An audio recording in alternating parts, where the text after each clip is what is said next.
తెలంగాణ మంత్రి ఉత్తమ్ కుమార్ రెడ్డి మాట్లాడుతున్నారు. లైవ్ లో చూద్దాం.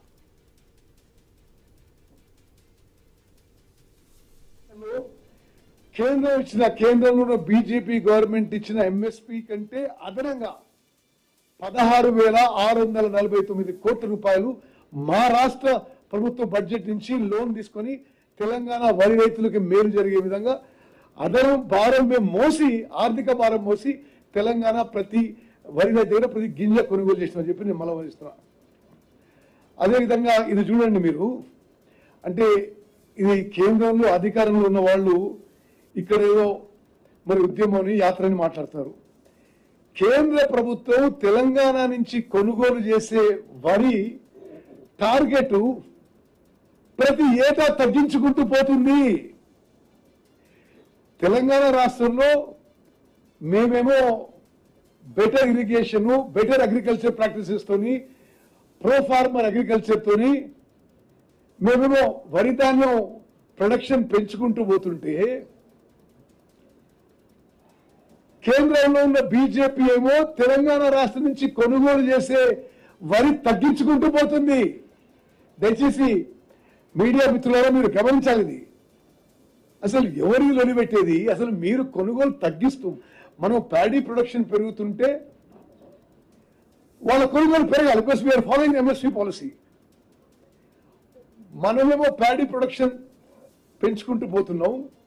Better agriculture practices, better pro farmer governance, better irrigation ద్వారా కాళేశ్వరం నుంచి ఆ 3 బ్యారేజ్ నుంచి ఒక్క చుక్క నీళ్లు తీసుకోకుండా year on year paddy production పెంచుతూ పోతుంటే కేంద్ర ప్రభుత్వం ఏమో తెలంగాణ నుంచి ప్రొక్యూర్ చేసే ప్యాడీ ఇది తక్కువ చేస్తూ రాష్ట్రం మీద ఆర్థిక భారం మరింత మోపుతున్న విషయం కూడా, ఆర్థిక భారం మోపిన తెలంగాణ ప్రభుత్వం ఈరోజు ముఖ్యమంత్రి రేవంత్ రెడ్డి గారి నాయకత్వంలోని కాంగ్రెస్ ప్రభుత్వం, కేంద్ర ప్రభుత్వం మన కోటా తగ్గించినా మేము వరి రైతుకి ఇబ్బంది పడకుండా ఎంఎస్పీ ధర మీద, ఎంఎస్పీ కండిషన్ మీద మేము మరి ఆ ఆర్థిక భారం మోస్తూ కొనుగోలు చేస్తున్న విషయం కూడా మనం చేస్తున్నాం.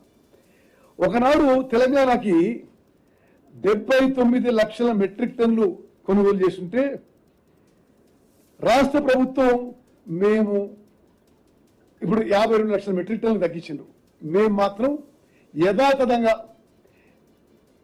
కొనుగోలు కేంద్రానికి ఎంత ధాన్యం వస్తే అంత ధాన్యం కొనుగోలు చేస్తున్నాం. నేను ముందు ఒక ఫిగర్ చెప్పిన, ఈ 2 ఏళ్లలోనే వాళ్ళు ఎంఎస్పీ కంటే ఇచ్చిన కోటా కంటే మేము 16,645 కోట్లు మన రాష్ట్ర బడ్జెట్ నుంచి చేయడం జరిగింది. అదేవిధంగా తడిసిన ధాన్యం రకరకాలుగా అంటే ఒక బదనాం చేసే ప్రయత్నం, రైతుల్లో ఒక ఆందోళన కలిగించే ప్రయత్నం ప్రతిపక్ష పార్టీలు చేసినాయి. మేము కొంత సంతృప్తితో తెలియజేస్తున్నాం. మేము కొనుగోలు చేసిన 75 లక్షల మెట్రిక్ టన్నులో అకాల వర్షాల వల్ల తడిచిన ధాన్యం 12,557 మెట్రిక్ టన్నులు.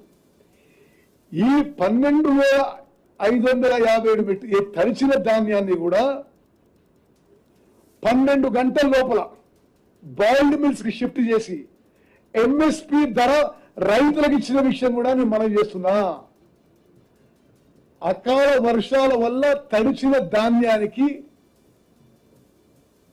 ప్రతిపక్షాలతో సహా కొన్ని మీడియా సంస్థలు కూడా అదేదో హైలైట్ చేయబోయినాయి. మొత్తం రాష్ట్రంలో తడిసిన ధాన్యం 12,557 మెట్రిక్ టన్నులు. తడిసిన ధాన్యాన్ని కూడా మేము కంప్లీట్ టోటల్ ఎంఎస్పీ మద్దతు ధర పే చేసి అవి బాయిల్డ్ మిల్స్ కి షిఫ్ట్ చేయడం చెప్పని మనం చేస్తాం. అదేవిధంగా మరి ఈ రికార్డు స్థాయిలో తెలంగాణ రాష్ట్రంలో ఈ రోజుకే మరి 147 లక్షల మెట్రిక్ టన్నుల వరి ధాన్యం కొనుగోలు చేసినాం. మేము సివిల్ సప్లై శాఖ ద్వారా రైతులందరికీ, జిల్లా కలెక్టర్కి, జిల్లా అడ్మినిస్ట్రేషన్కి, ఎస్పీలకి, పోలీస్ యంత్రాంగానికి, అదేవిధంగా డిస్ట్రిక్ట్ సివిల్ సప్లైస్ ఆఫీసర్స్కి